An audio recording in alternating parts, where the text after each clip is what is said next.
15 years, blowing the doors off the competition, podcasting to planet Earth. PNRNetworks.com.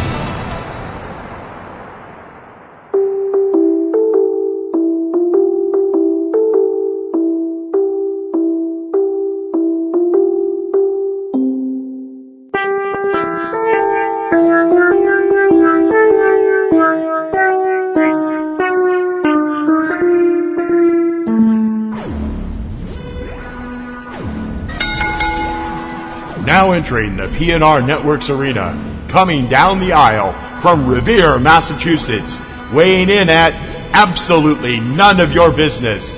It's the Mistress of Mayhem, the Queen of Quips. It's time for Ring Around the Rosie with your hostess, Kim Brown.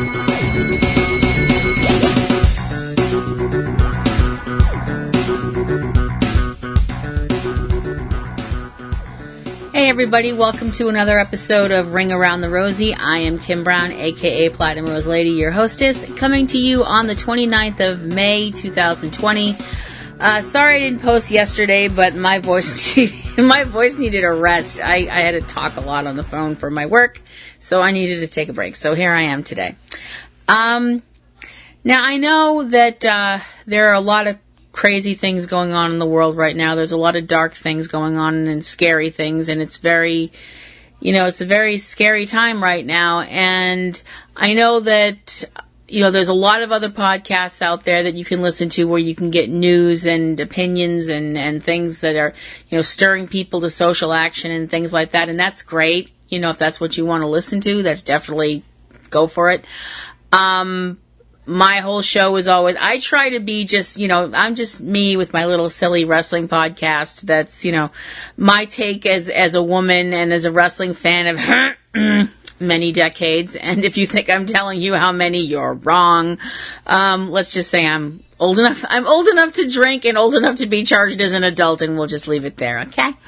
But every once in a while, something does happen in wrestling that, is just so tragic and so sad, and I just really had to speak on that.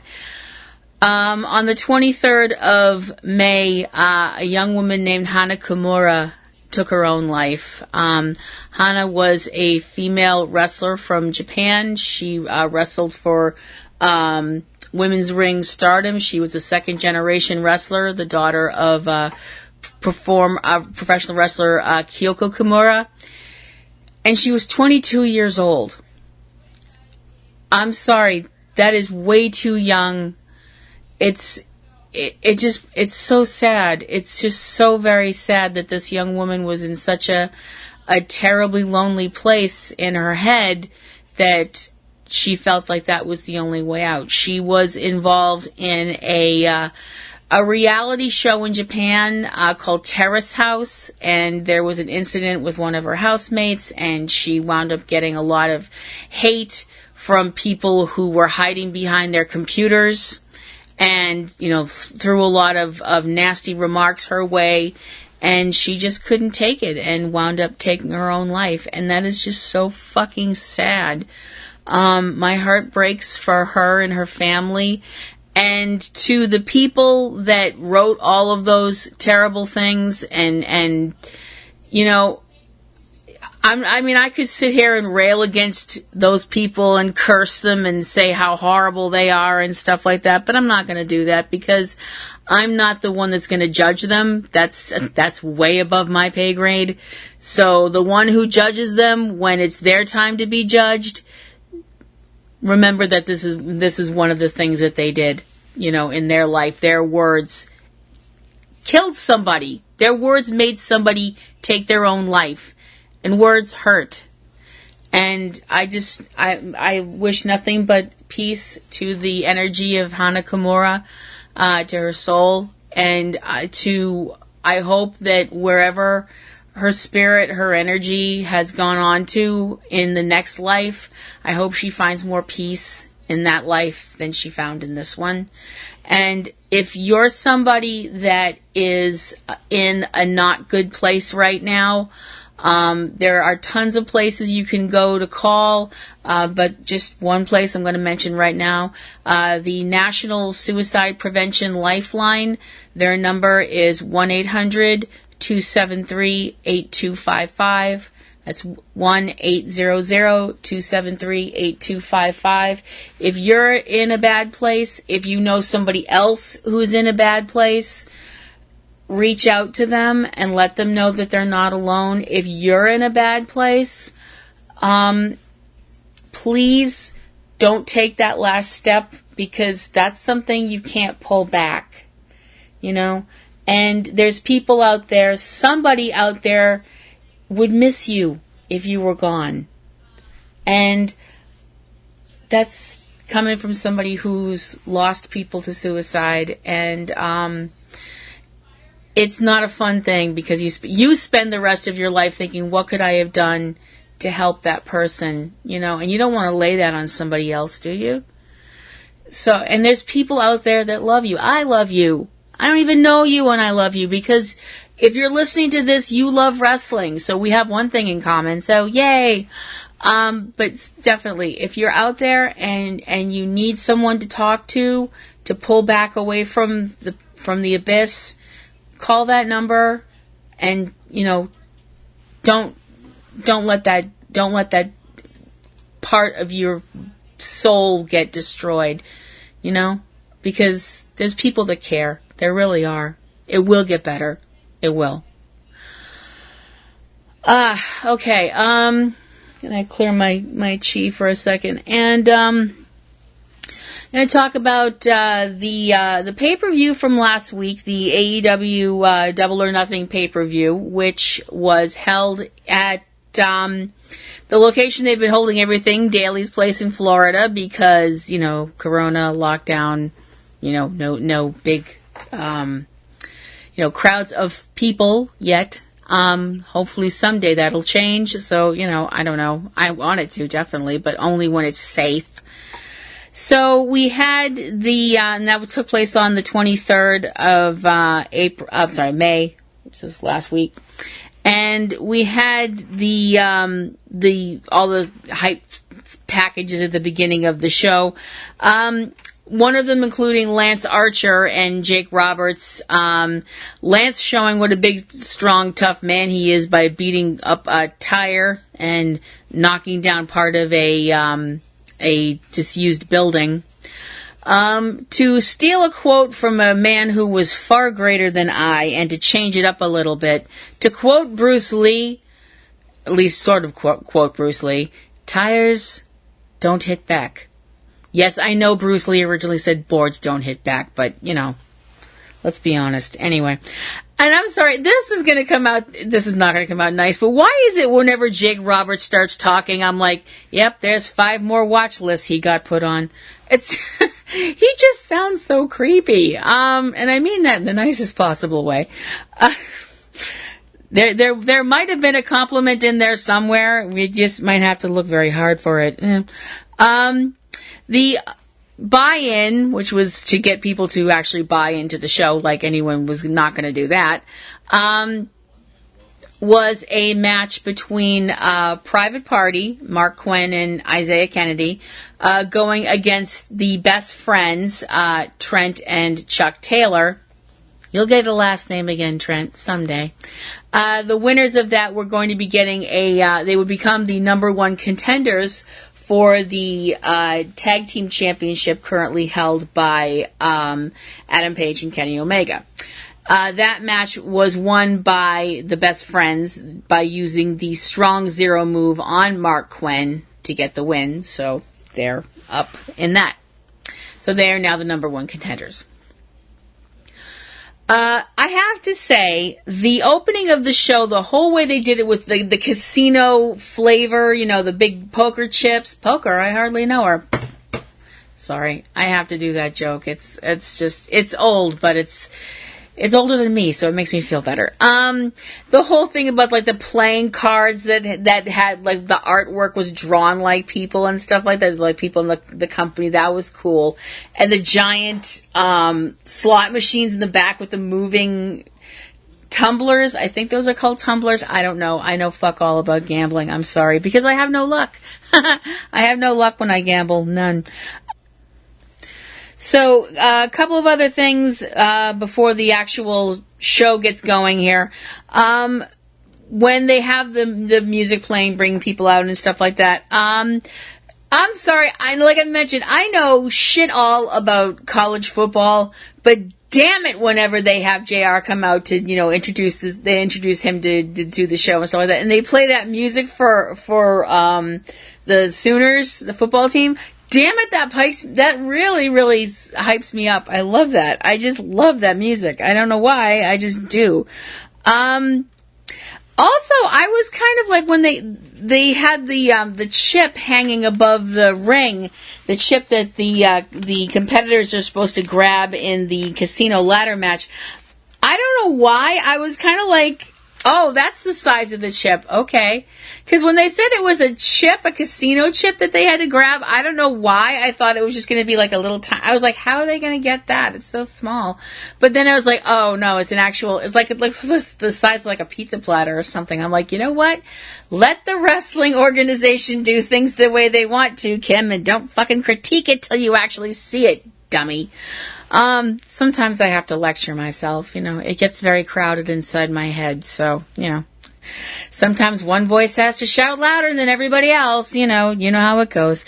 I also thought it was really nice. They did mention, Hana Kimura. They did a nice tribute to her, which I was like, that's really cool. I thought that was really nice. And also mentioned Shad Gaspard during the show, which I thought was really great. And I thought that was just awesome. I also really liked that at the beginning of the show, we got this little montage of people, the wrestlers and things, saying thank you to the first responders, all of the first responders out there all over the world that have been so amazing during all of this stuff that's going on. I mean, we can't thank all of them enough, all of the police and medical and military and fire and ambulance and all the other people that do an amazing job and are really brave. You guys are the real superheroes. Fucking for real serious. So, the show is off and running now, and we're over here now. Whee! So we have the casino ladder match, and the participants include a mystery competitor. Ooh. Part of the team of SoCal Uncensored, Frankie Kazarian and Scorpio Sky. Also Colt Cabana, Darby Allin, Joey Janela, Kip Sabian, Orange Cassidy, and Luchasaurus. Now, the thing about these kind of matches I love these kind of matches. They're super exciting, but the thing is, there are like 9 kabillion people in the ring, and it gets completely insane. And while that's fun to have all these people and try and like, oh wow, what's going to happen? It's so exciting and all this stuff like that. It also sucks because at the same time, I'm like, who in the fuck am I supposed to be following? Gosh darn it. I can't tell anymore. I lost everybody. I can't, This was also the rules were completely out the window in this motherfucker. So anybody could get involved, and that got made real clear because you had Penelope Ford getting involved and Jimmy Havoc. Jimmy, the outfit that you were wearing, are we trying to start up another Panic at the Disco or the Killers, where you're starting that kind of a band thing? Not that I didn't mind the suit, dude. The suit was kick ass, but I was like, well, that's a look. You look like Carrie's prom date. That's great. That's fabulous. Wonderful. Because goodness knows I'm not going to piss off Jimmy Havoc, because that man is insane. And I mean that in the nicest possible way. Other people got involved too, including Jurassic Express member Marco Stunt, who was attempting to help Luchasaurus. We'll go with that. This part's gonna get me in trouble because I love Marco. Y'all know I love Marco. I think Marco's amazing. I felt like not that having Marco get involved was a mistake. I had no problem with Marco getting involved. I had a problem with the little baby ladder. I was like, no. I was like, that really kind of, it just kind of brought everything to, I wouldn't say a screeching halt, maybe half a screech, a screaming halt. We'll go with that.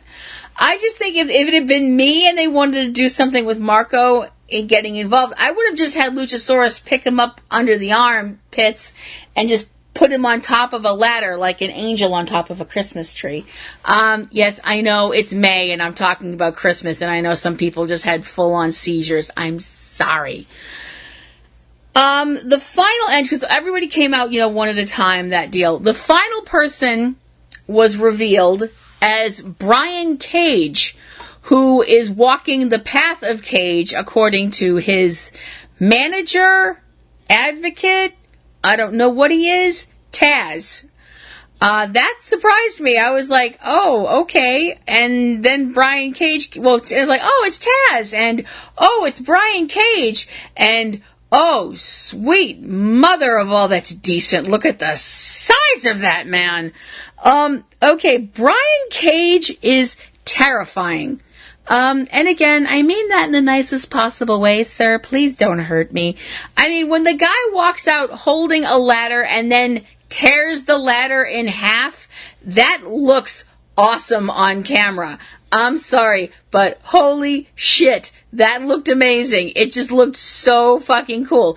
The thing is, they wound up literally burying him for a great majority of the match because everybody else figured out, you know what? We're all fighting each other, and now we've got a guy that's literally built like a brick whorehouse, which is bigger than a shithouse. And so we're going to throw everything and the kitchen sink on top of him until he finally breaks out from under all that stuff like the Incredible Hulk. So that's pretty much what happened. Brian gets all this stuff dumped on him, including one of these Jagundo poker chips. Then he finally throws all of it off, hulks the fuck out. And when I say hulks out, I don't mean Hulk Hogan. I mean the Incredible Hulk. I mean, he just needed to turn green and have purple pants, and that would have just completed the whole thing. He, threw all this stuff off, beat the living shit out of everybody, and wound up grabbing the poker chips. So he is going to, at some point, get a match for the World Championship. Now, I don't know if this works like Money in the Bank, where you can just pick and choose when you're going to be, when you get your when you want to have the match, or if it's like when you are told you're going to have the match. I don't know. I'm not sure. I mean, it was great. It was sick. Everybody put in 150% in this match. I don't know how Darby Allin did not wind up breaking every bone in his body. Of course, I do tend to say that about every match Darby's in. I love watching Darby Allin wrestle, and at the same time, I hate watching Darby Allin wrestle. I watch Darby Allin wrestle like I watch a horror movie with one hand up in front of my face with a couple of fingers open so I can look through. It's real. I can't help it. I mean, I think he's an amazing athlete. I just don't want to see him, get smushed. But moving forward. The next match was between MJF, Maxwell Jacob Friedman, and Jungle Boy. This match kicked ass. This was a great back and forth match. It was really fantastic. And the thing about this match that I was really okay, there were a couple of moments where I have to hand it to MJF, and that hurt to say. He's very good at the fake out. The whole thing where it seemed like he had hurt his leg. The other time when I legit thought that he had completely bashed in the side of his head. And the fact that Wardlow did not get involved in this match, which I was like, okay, that's really interesting. The match was won by MJF, pinning Jungle Boy using a roll-up. Some people were saying that he grabbed a handful of tights. I wanted to believe that so desperately badly, because I'm like, there is no way this smug motherfucker beat Jungle Boy clean, because that's just not fair, universe. But sometimes the universe is not fair. And MJF won the match, and my night was just fucking ruined, and I went off and broke a few things, but I'm fine now. You know, it's... I had a long talk with my imaginary friend, and we're fine. Although I gotta say, no shame to Jungle Boy, he put on a fucking clinic out there. They both did, as much as it absolutely galls me to have to admit that about MJF, but they both put on an amazing, amazing clinic, but Jungle Boy is hotter, so there. I'm a woman, I have needs, don't judge me. So the next match was to crown the AEW TNT champion, or it's just going to be TNT champion. We're not even going to call it TV belt, I guess. I don't know. And this was the finals of the tournament that was held for said. So we have the American Nightmare, Cody. One day you'll get your last name back, Cody. One day. Accompanied to the ring by Arn Anderson, and man, that seems so weird when you think his dad and Arn had fights up and down. You know, all up and down and all around. Going against Lance Archer, who had Jake Roberts with him. And this was like I said, is for the belt. The belt, which is, I guess the word to use right now would be underwhelming at this point. It still needs to have the gold put on it, you know, plated and all that, but, you know, pandemic, so it's, you know, that kind of put the fly in that ointment for right now. When it's all said and done, it'll be really nice.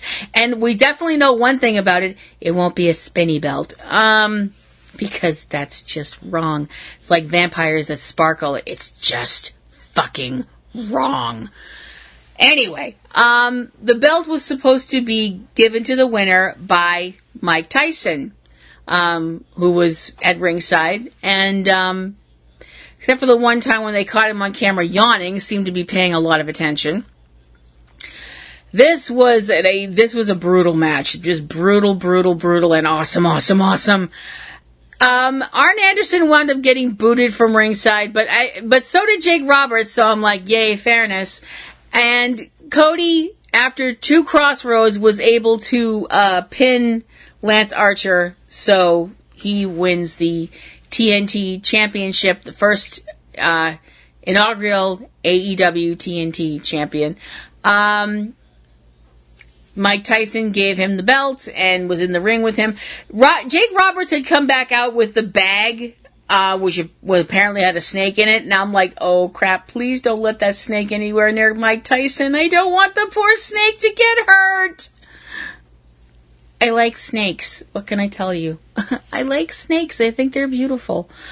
Chris Statlander went against Penelope Ford. Originally, Chris was supposed to be facing Dr. Britt Baker, but previously, Britt was legit hurt in an injury, a tag team match that she had been in. She wound up getting hurt, and hurt quite badly, which is never a good thing. I mean, seriously, out of apropos of nothing to Britt, get well soon. Maybe lose your voice, but get well soon. No, that was bad, Kim. No cookie. I knew this was going to be an awesome match because I love Chris Statlander. I don't care who knows it. I think she's awesome. And she wound up winning, so that made my night a little bit better. With the performance of her finisher, the Big Bang Theory, on Penelope Ford to win the match. The next match was kind of like, is this going to happen or not or what? Out comes Sean Spears, who doesn't look dressed to wrestle. He's out there in a suit, which is, I'm like, all right. And he's out there talking all this smack about Dustin Rhodes. And then Dustin's music starts playing, and before the music started, he starts talking about how Dustin was, and where is Dustin Rhodes? He's at home washing his tights. I'm like, really? Sean, really, we're gonna quote the Joker from the '89 version of Batman. We're really gonna do that? We're really gonna do this right now? Then Dustin's music started, and Sean looked a little nervous until Dustin wasn't coming out, and then said that it was his idea to do that. He wanted to show Dustin wasn't there, demanded the referee count Dustin out. I'm like, oh gosh, Sean, that's so original, because Shawn Michaels didn't do that like a while ago. Gosh, you maverick.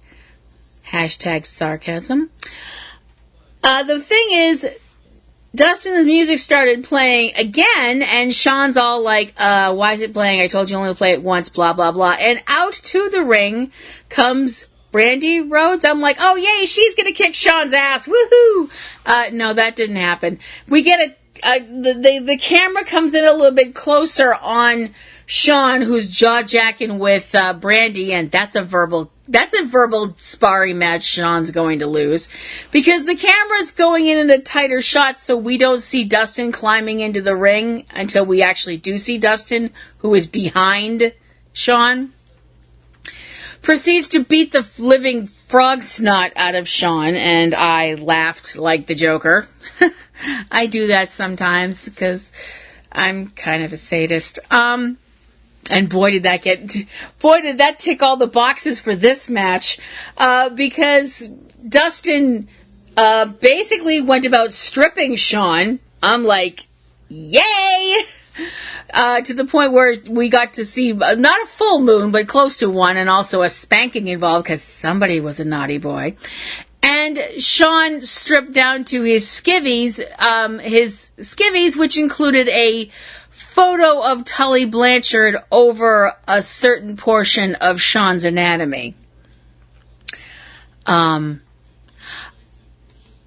know what? I could bring up that it was a very small picture, but would that make me a bitch? Oh well.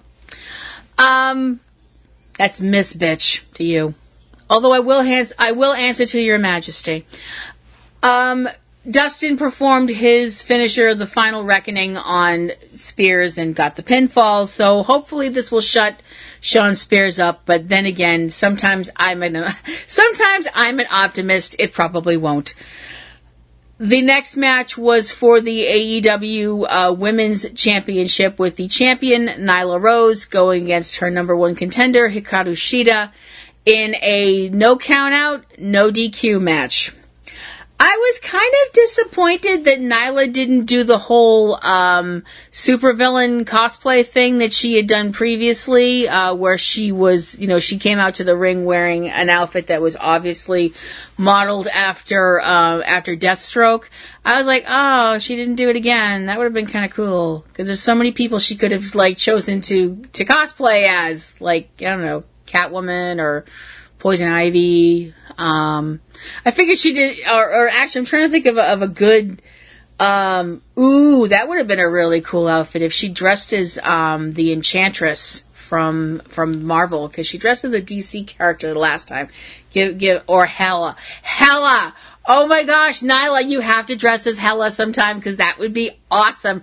See, I didn't say it would be hella cool, because that was really obvious, and I might be a lot of things, but obvious I'm not.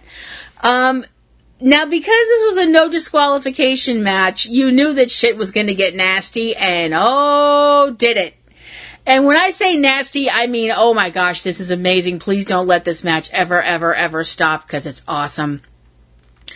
Hikaru Shida managed to brain Nyla several times with the kendo stick, and put the cherry on the sundae by using her running knee to get the pin and to win the championship. So, new champion, new ladies champion for AEW, Hikaru Shida, which is great. I know some people are a little bit like, oh, they took the belt off of Nyla too soon, blah, blah, blah. I don't know if it was too soon, because if they have a back and forth with the belt and kind of hot potato it, that could be interesting. And also, this could be a feud that could go on for months, years, and I would be super duper excited about it.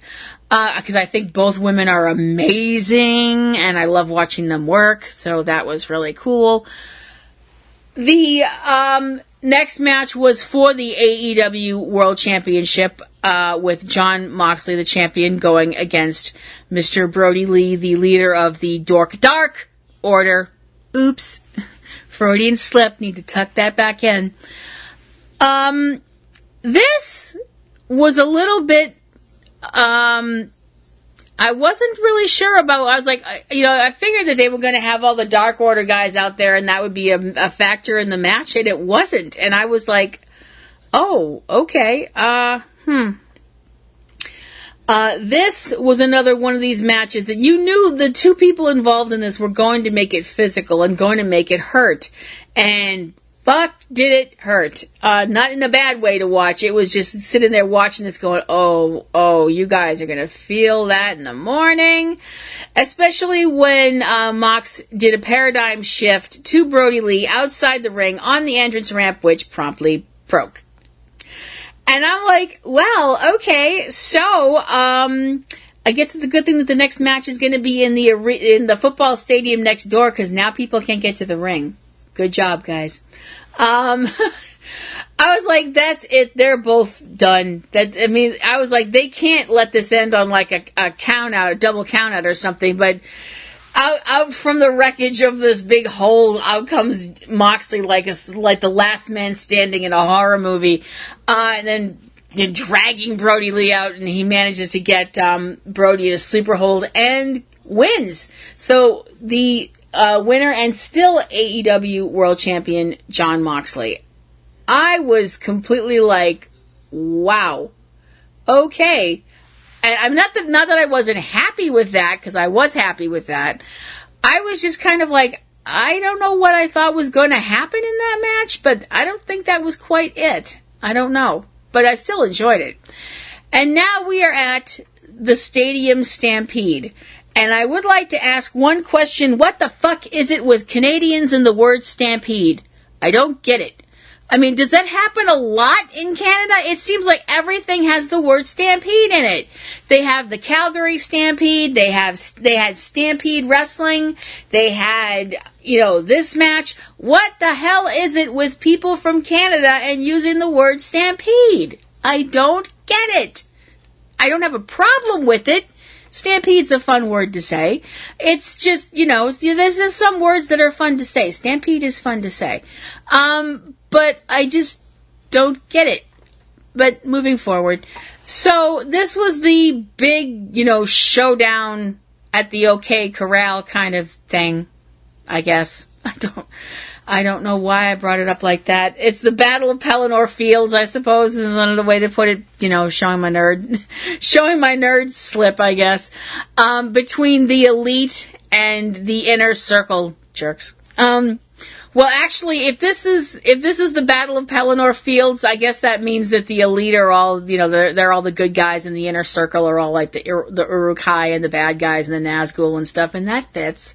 So anyway, so we had Adam Page, Kenny Omega, the Young Bucks, and Broken Matt Hardy going against Chris Jericho, Sammy Guevara, Santana and Ortiz of Proud and Powerful, and Jake Hager in the football field.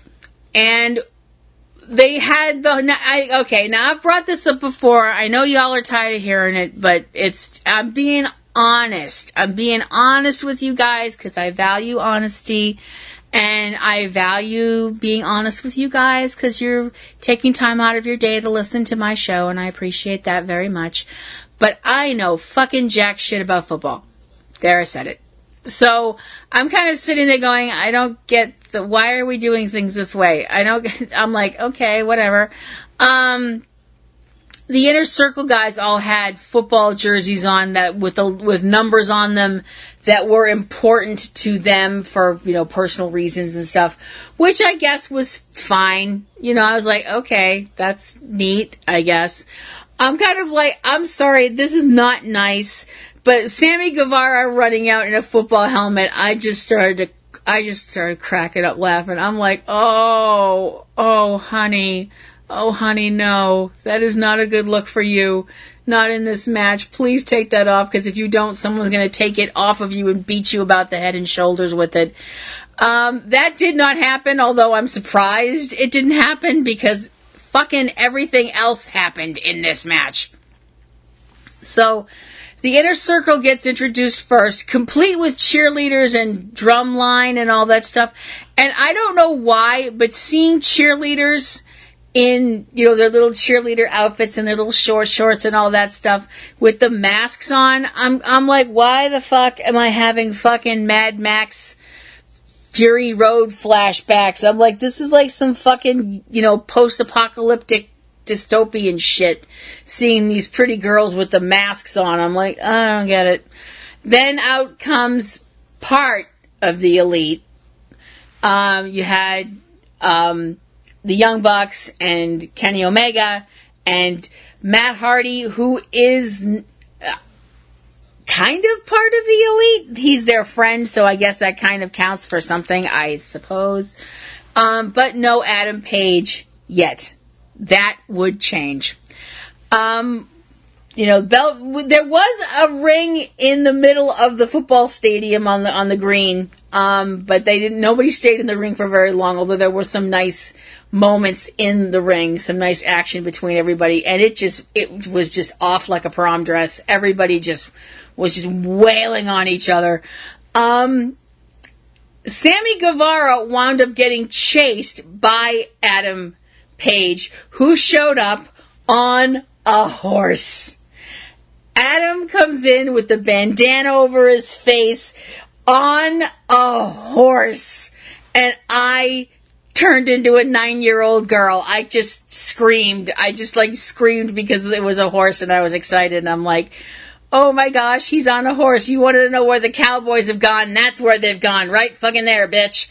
And Sammy took off running, and he's chasing him on top of the horse.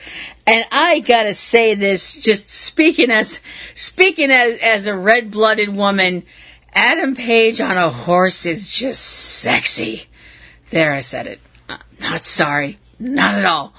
The thing that I was just cracking up laughing is that of course, now the thing is, we've got this match going on, there's tons of people in, there's tons of things happening all at once, everybody's all over the damn place, so I'm not going to be able to touch on everything. I'm just going to touch on some highlights and things that cracked me up and all. I love the fact that Sammy runs into the stadium running from the horse, and I'm going, dude, you're not really trying to outrun a horse, right? You know, that's a horse, bro. They run. That's what they do. But he apparently hid enough from the horse, because we see Adam just very slowly riding this horse inside the building, calling for Sammy. And I'm sitting there going, stop playing Old Town Road in your head. Just quit it. Adam gets off the horse, dismounts. That's the right term, right? I'm sorry. I grew up in the suburbs. I know very little about horses. So he dismounts from the horse, tells the horse, stay. I'm sorry, I fucking died. I just fucking died. I'm like, I can't even. He just told the horse to stay, and it stayed. I mean, I don't think you usually tell a horse. I mean, don't you usually go, whoa? I mean, I've watched enough Westerns that I know that you're supposed to go, whoa. I also have to say, that was a beautiful horse. Such a pretty colored horse. It was, I don't know if that's a Palomino. I don't know very much about horse breeds. I'm sorry. I have people in my family that are probably so embarrassed by me right now because they worked in the horse racing industry, and they're all going, you idiot. But, so, Adam gets off the horse and is kind of looking for Sammy, and then you realize, no, he's looking for the bar. So, Adam heads off to the bar, because of course he does. Matt Jackson climbs the goalpost via a ladder and hits a moonsault off of the goalpost, which he said he was going to do.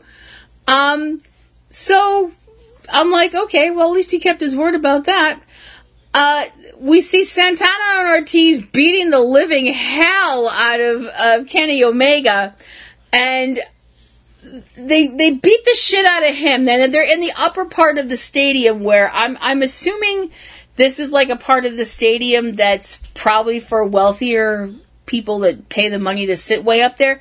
Because they had a pool. They had a fucking pool.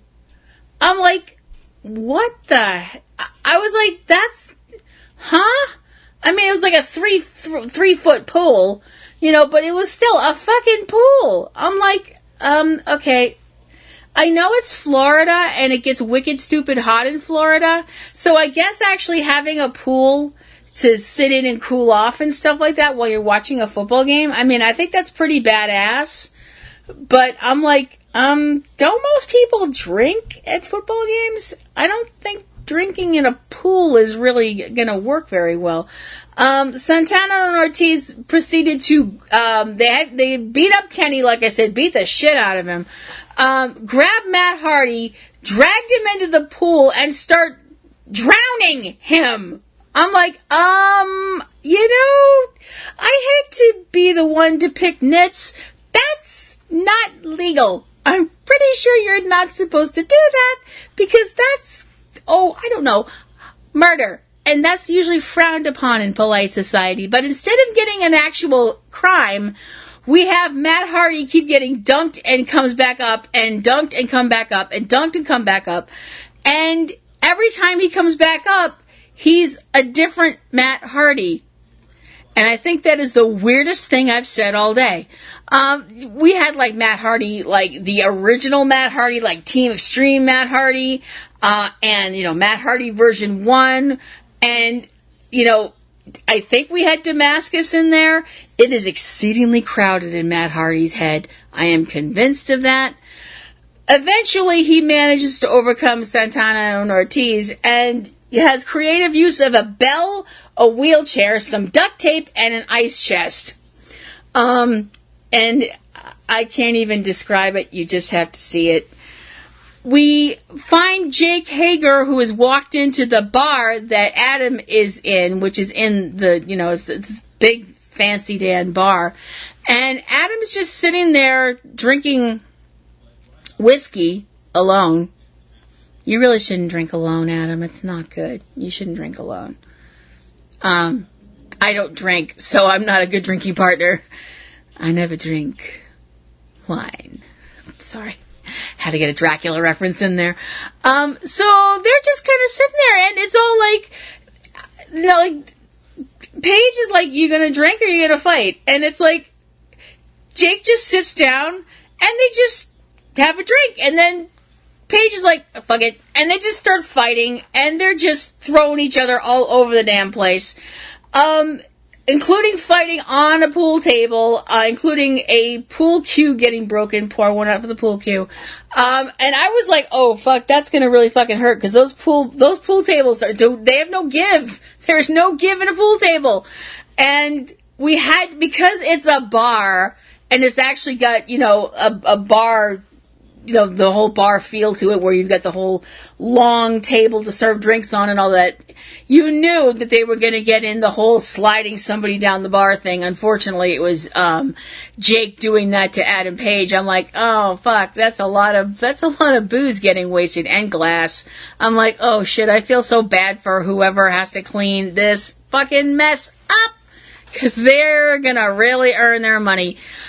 In the middle of all of that, Kenny Omega comes running in and starts wailing on Jake. So we have a moment where Adam's on the other side of the bar and Kenny's like on the customer side, and Adam gets a bottle of booze and a big jug of milk. Do they usually keep jugs of milk under bars? I don't know.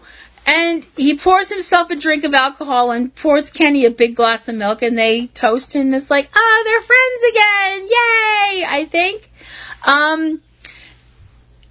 In the middle of all that, we also had Kenny using champagne bottles as a weapon against Jake. I'm like, you're hitting him in the head. That's not going to do any good. I know, that wasn't nice. I know. We're going back to the field now, and Sammy Guevara, in a moment that it's just, wow. Matt Matt Jackson has a hold of Sammy and is hitting him with a Northern Lights suplex at one end of the ring. One end of the field, I should say. And doing it again and again and again and again and again and again and again. And tack about however long it takes to get from one end of the field to the other agains. Yay, editing. And while all this is going on, Nick is fighting with Chris Jericho, and he's hitting Jericho with footballs. And when I say hitting him with footballs, I don't mean like taking a football and like bashing him in the head with it. He's throwing footballs really hard at Jericho, and at least one time hit Jericho right between the goalposts. And I mean, I don't even have those parts and it hurts.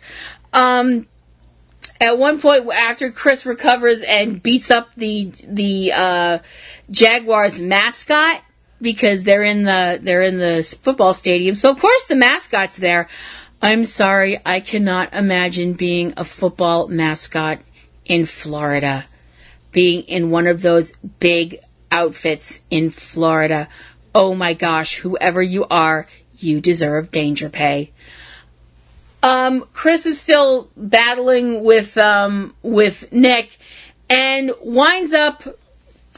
He winds up in a dispute with the referee, Audrey Edwards, and Chris takes out a red rag and throws it down, and he's all like he's challenging the play, and Aubrey and he go into there's like a little tent. I mean, this is all football humor, so I don't get it. All I know is when he came out, Chris is screaming at her and calling her a shitty referee, and I'm sitting there going, Bill Belichick wouldn't use foul language like that.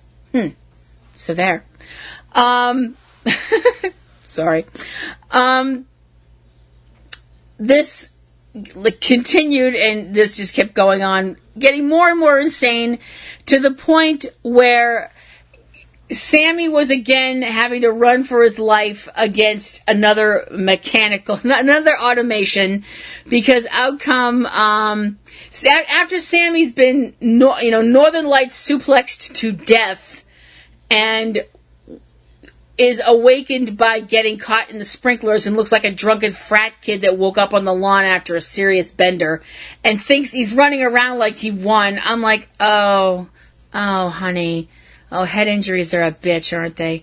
All of a sudden, out come Kenny Omega and Matt Hardy. Matt's driving. That's a horrifying statement right there. Matt's driving anything.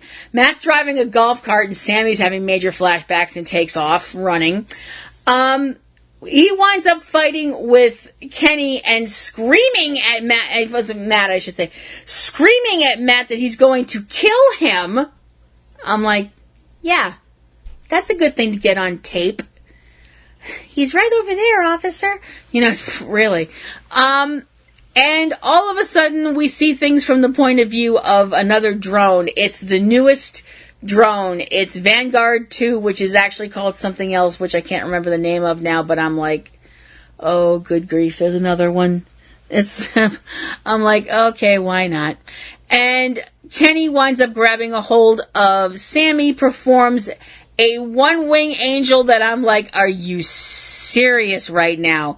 From the seats. They're up in the seats. One-wing angels straight down onto a platform, which promptly is obliterated. Kenny gets the pin, so the Elite win the first, and I don't know if it's going to be the only, Stadium Stampede match. Wow. This was lunacy. This was complete and utter lunacy. And it was great. I had so much fun. I had so much fun with this whole pay-per-view. I'm giving this pay-per-view straight up an A. I had a great time, a lot of fun, and I got to see a really pretty horse. So that made me happy. I know some people have had a problem with it, and I know a certain person has been very critical of this pay-per-view and specifically of the Stampede match. That person is entitled to their opinion. My caring about that person's opinion went straight out the window when that person started talking about how a woman should deal with her own body. So, you know who you are. You know what you said. I had a great time watching this pay-per-view. I thought it was really, really amazing and just nuts. And the Dynamite afterwards kept up with all of the lunacy, and apparently we're starting a program between, or something, I don't know, between Chris Jericho and Mike Tyson, because Chris Jericho's gotten very tired of eating solid food. I don't know. I'm sorry, that's Mike fucking Tyson, dude. Are you completely mental? What? Anyway, so that is going to wrap up my show. I have a few more things to say, though, just real quick. I would love to know your opinions of Double or Nothing. Did you enjoy it? Did you not enjoy it? Were you kind of like meh about the whole thing? PlatinumRoselle@yahoo.com. If you would like to send me anything you'd like to send me, I will definitely read it. If you'd like to follow me on Twitter, you can follow me at PlatinumRoselle@twitter.com. And I hope you will check out the other parts of our little island of misfit toys. We have lots of other crazy shows out there, some of them done by me and my sweet, long-suffering husband, TC. And some of them are done by other people that are part of our little family of loopies. And I also have a t-shirt for sale, and you can check all that out on our website and go to all the cool links and everything, and I hope you have fun with all of that. So, this is going to wrap it up for another week here, Cats and Kittens, and I hope you enjoyed the show and my opinions on all this stuff and things going on. And just before I head on out, I just want to say, nobody has to take my advice if they don't want to. Fuck it. I'm completely out of my mind. I admit it. But seriously, let's try and be a little better to each other. You know, we're supposedly the most evolved things on this planet. You know, we should be better. We should be better as a species. All of us, everybody. Just try and be better. Maybe tomorrow will be a better day. I hope tomorrow is a better day. The only thing you can do, really, is keep hope going. So, signing off here for another week on Ring Around the Rosie, I am Platinum Rose Lady, a.k.a. Kim Brown, reminding you to love the ones you hug the ones you love, and take some time to stop. And if you can't smell the roses, at least look at them. Bye. Love you guys.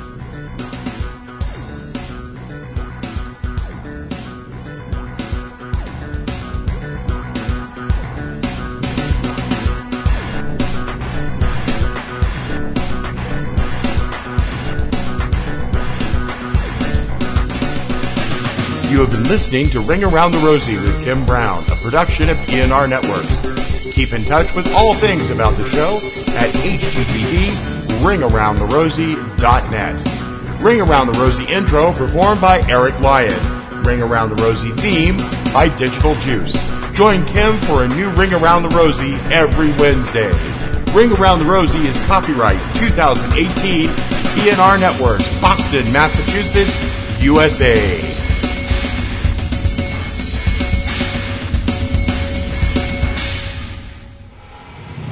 15 years, blowing the doors off the competition, podcasting to planet Earth. PNRNetworks.com